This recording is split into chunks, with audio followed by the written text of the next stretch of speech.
welcome to another segment of Interviews That Matter. I'm your host Raj Mehta. Friends, in this segment, we bring those guests who are influencing our lives. This includes elected officials, policymakers, heads of major organizations, and other dignitaries. It is my sincere hope that this segment will share the knowledge that will help our community. Today, we have with us U.S. Congressman from 2nd District of New York, Congressman Steve Israel, who is also a chairman of the Democratic Campaign Congressional Committee, and he is supposed to be the 5th most powerful Democrat in the Congress. Let's meet Congressman Israel. Welcome, Congressman. I really appreciate your time. Thank you so much for coming to our show. I want to get right on it. You were sworn in to 2001, and you jumped from councilman to congressman. I mean, that's a big jump. Normally, people go step by step, and you really jumped 5 stories up high. Your district originally was from mostly Suffolk County and little portion of Nassau County, and now, your district as of January 1, it's got stretched. All the way to Queens. Mm-hmm. So can you tell us about redistricting and how do you feel about your new district? Well, it's true that when I was elected to Congress, I jumped, as you said, from serving on the town council in Huntington to the United States Congress. So it was a big promotion and lots more gray hair serving in Congress. And now there's been a change in the congressional district. The congressional district that I've been privileged to work for originally went from Smithtown to Syosset, Plainview, where we are now, where Infosys is headquartered. And now it changes, and so it runs from the mouth of the Nisququag River in Smithtown all the way to halfway over the Whitestone Bridge. So It goes from Fort Salonga basically to Fort Taunton. Wow. Very diverse district, but I can't wait to hit the ground and work hard, as I always have. Well, we know you. You've always been a hard worker, and I'm sure you'll be, people will be better off with you as a congressman. I hope so. So do you have to adjust yourself into this new district? I know you've been visiting, many places in the new district. There is a learning curve. I'm not going to pretend to know what I don't know, and this is a lot of additional territory. In fact, just before the taping of this show, I was with 3 village mayors from Great Neck, and that's why I was so thrilled when I walked into your lobby to hear about what you've done to enhance and make more efficient communications in Great Neck as a portal for people in Great Neck. And I just spent about an hour and a half learning about some very local issues in the Great Neck Peninsula. And I'm spending a lot of my time right now just meeting with people, reaching out to them, asking them to tutor me, so that when the new Congress starts, I don't have to catch up. I'm ready to hit the ground running. Great.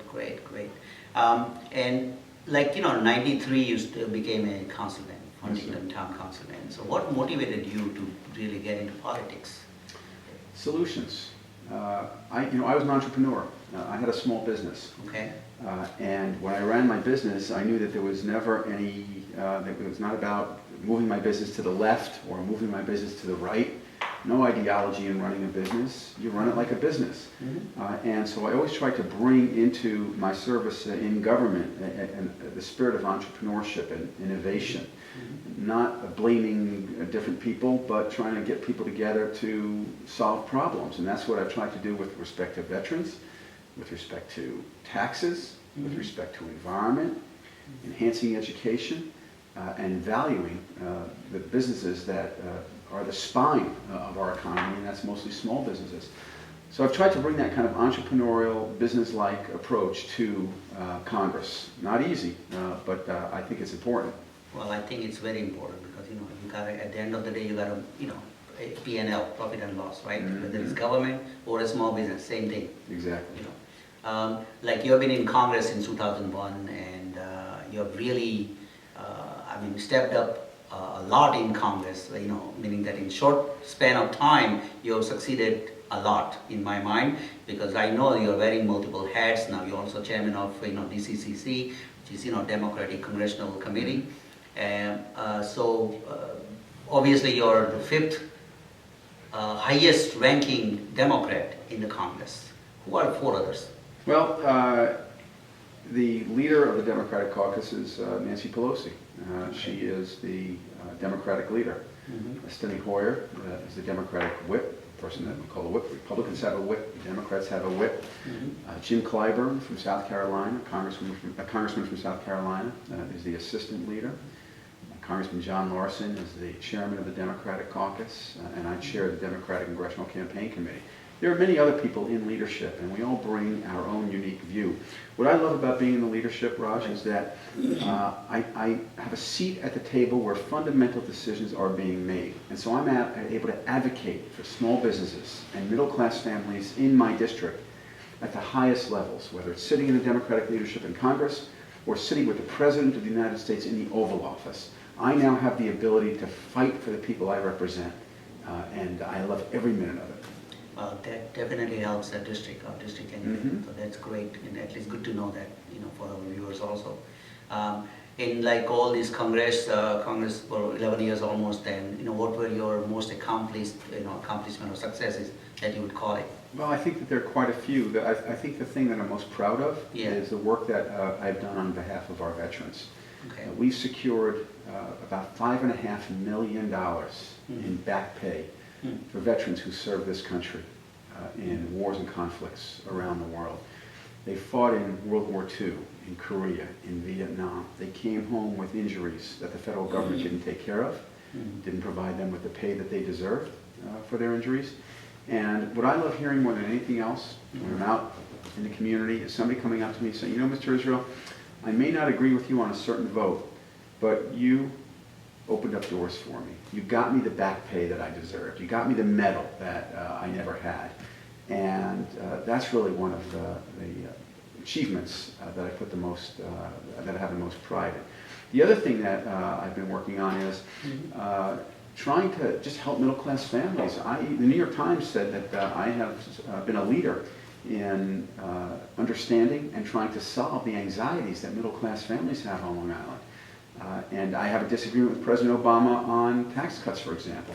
The president wants to end tax cuts for everybody earning $250,000 and more.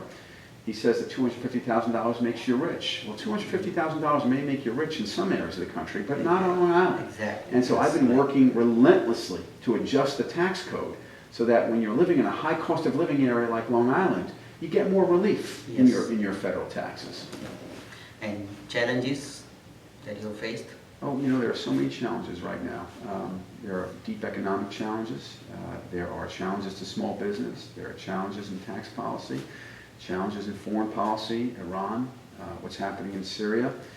And so I think we have a responsibility not to rise to those challenges by blaming each other for them, but by figuring out how to solve them. And that's what I've really been focusing on, solutions, not blame. So you have been able to work with Republican colleagues? Oh, sure. Yeah. And Just 2 weeks ago, Congressman Peter King, who's a Republican from Long Island, and we worked together, we cooperated and got an amendment passed in the defense budget to make sure that we are putting more investment into research of PTSD.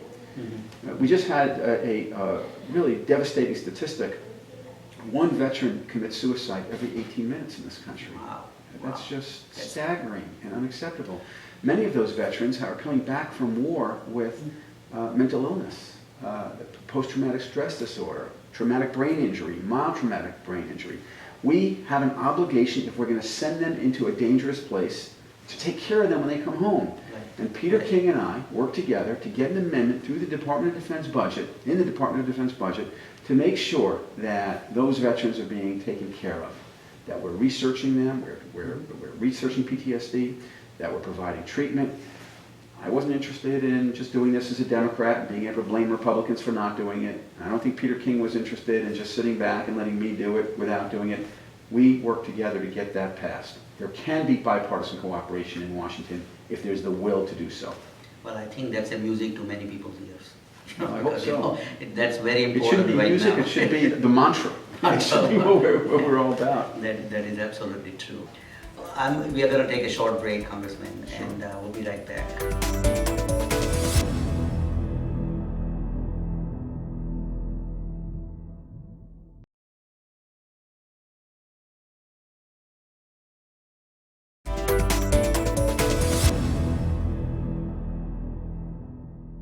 Welcome to Interviews That Matter. My name is Raj Mehta, and we are having a conversation with Congressman Steve Israel, who represents 2nd District in New York State.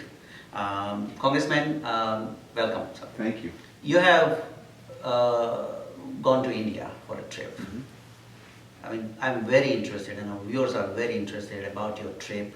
How did you feel about it? How did you like it? What did you like it? Whether, what mission you went for. So can you tell us about something? Sure. I visited India to learn how we can help small businesses and medium-sized businesses in the United States do more business in India.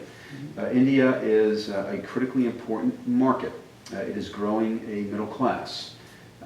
We are competing with others around the world to penetrate those markets, to sell our products and our goods into those markets. And I think we need to do everything possible to engage India, the government, the private sector, build partnerships so that we can create jobs here by selling our products in India. So I visited Indian businesses. In fact, one of the businesses that I represent right here on Long Island, Computer Associates Technologies, CA Technologies, has a very robust presence in India.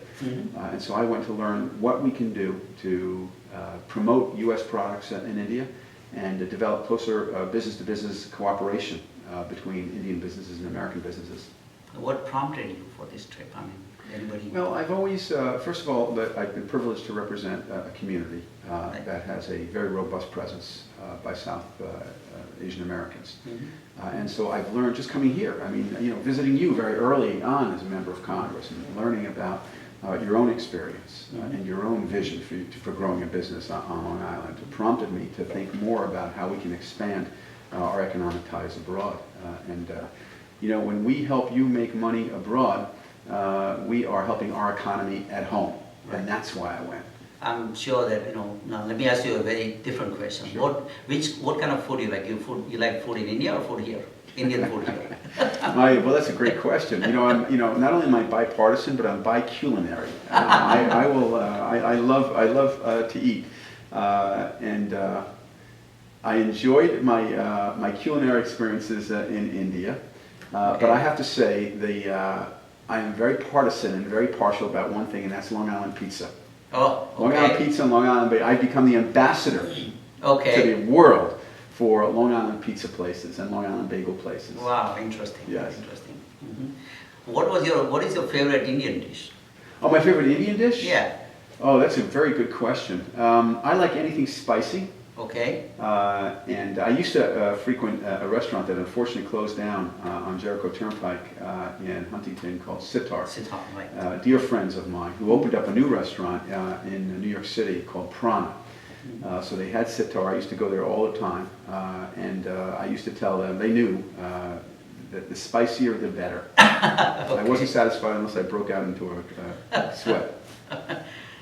You have already gone to India, and so you're very close to the community, and I just want to find out, your perception of Indian community and how they are contributing to the economy here, and how they are doing. I've had a wonderful relationship and a very strong partnership with the Indian community since going to Congress. And one of my most vivid memories in the Congress, I think about this a lot, and I've shared it with my friends in the Indian community, was several years ago when India's Prime Minister came to give a speech to the United States Congress. And I was on the floor of the House, and it just was so wonderful because I was watching the leader of the largest democracy on earth giving a speech to the leaders of the first democracy on earth. And I realized then just what a close partnership this is. India, largest democracy on the planet. The United States, the first democracy on the planet. And I've worked very hard with the local community at strengthening those relationships. I think there are huge opportunities, particularly in terms of energy, clean technology. India is doing marvelous work on alternatives to oil. They're doing critical work in new clean technologies. We are doing the same. And so one of the things I did is I sponsored something called the U.S.-India Renewable Energy Partnership for cooperation between universities and businesses and new alliances at bringing new clean technologies to the marketplace. That's great, because that was my next question. Oh, there you go. Your focus is energy. So I know solar is one of the alternative energy, which is kind of more sustainable. Although manufacturing in our country, US, is very difficult because of the Chinese, competition, Chinese government policies, which is kind of hurting us. Is there something that the Congress can do or should be doing? Here's the problem. We in the United States helped engineer and invent the concept of solar energy. Right. And then we exported our intellectual capital to China. They took our intellectual capital, our engineering, our research and development, and not only did they take that, but they took our manufacturing capabilities. Right.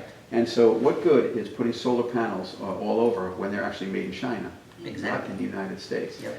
And so I have been very interested and worked very hard at finding the right kinds of incentives for public-private partnerships. Government should not be expected to build solar panels. Right. Government should be expected to make it easier for American manufacturers to build solar panels. Absolutely. So I think you need to provide tax incentives, investment tax credits, production tax credits. The government should be reaching out to clean technology companies saying, what can we do to reduce the regulatory burden to make it easier so that we can compete with China in researching, developing, engineering, and deploying solar panels and all the other clean technologies around the world. I understand that China is a communist country and they can do a lot of different things that which we cannot do here. We are a democratic country. Yes. But they subsidize their panel in order to sell cheap. That's right. In order to flood the market, and that hurts our manufacturers here. I mean, is there a solution to that? Yeah, we can get tough with China. We can get tough with China. And I don't think that we've been tough enough with China over several administrations. Look, China is a critically important player on the world stage, economically, politically, and culturally. And with that power comes a responsibility to be fair and engage the rest of the world. When they allow their currency to fluctuate in order to hurt us in terms of trade, when they take advantage of different marketplaces in order to undermine our ability to sell our products, they're not playing fair. And that means that we need to use all the tools in our toolbox to address that. I have a LED lighting company that I represent. And they told me that they were interested in selling their product to China. You know what they were told? Come to China, build a factory in China, hire Chinese workers, and not only will we give you all sorts of incentives, but as a centralized economy, we will instruct cities to only use your product. Wow. Now that's pretty powerful because in a centralized economy, you can do that. We cannot do that, nor do we want to do that. We don't want the federal government telling businesses where they can market and where they can't. But that means we have to use all the other tools in our toolbox to compete with that kind of power. I understand that. I mean, it's not easy for a democratic government to do certain things, because we have some laws that we have to follow.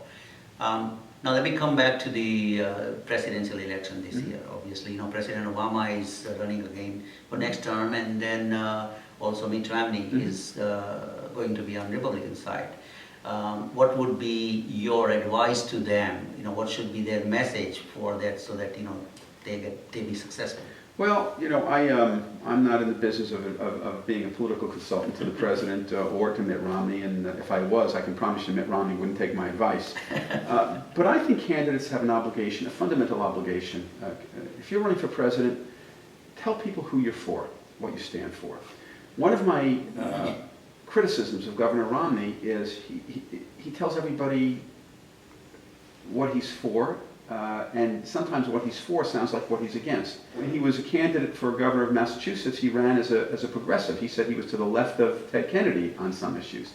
He created and passed health care reform. What they call Obamacare was based on Romney care in Massachusetts. So my criticism is, it's okay, to stand up and say to people, no, I disagree. But when you try and agree with everyone at all times on everything, it creates a sense of, what are you really about? Do you just want to be president, or do you want to be president because you're going to fight for something? And I think the American people would rather have somebody who's willing to fight for them than somebody who's willing to say anything they want in order to live in the White House.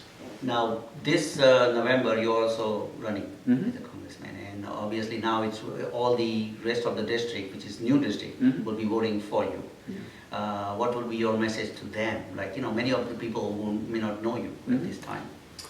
I think it's the same.